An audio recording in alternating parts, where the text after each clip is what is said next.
The third structure that we have is numbered heads together, and this is really nice, especially if you have different levels inside the class, and usually the high achievers just forget about those who are not up to the level for them, and the other ones who are still beginners, they might be feeling a little bit lost and they don't know what to do. So what will happen is this: you're going to be helping or pushing everyone to help each other, and the high achievers would be helping the low achievers in a way that would keep the low achievers' dignity without feeling that they are, being in a charity or something.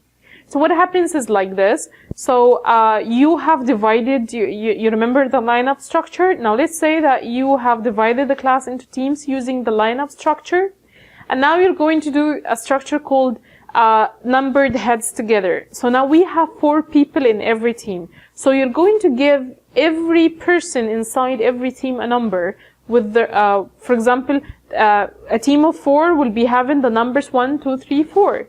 Every team will have 1, 2, 3, 4, okay? And after they, you are asking a question and you tell them, I'll give you 2 minutes to think about it, and then I'm going to choose anybody. See, the nice thing here is that they now need to help each other, because now they are competing against the other teams and they want to win as a team. So this is like, we're gonna swim together or sink together, like. So you're going to say, for example, I want number 2 of every team to answer.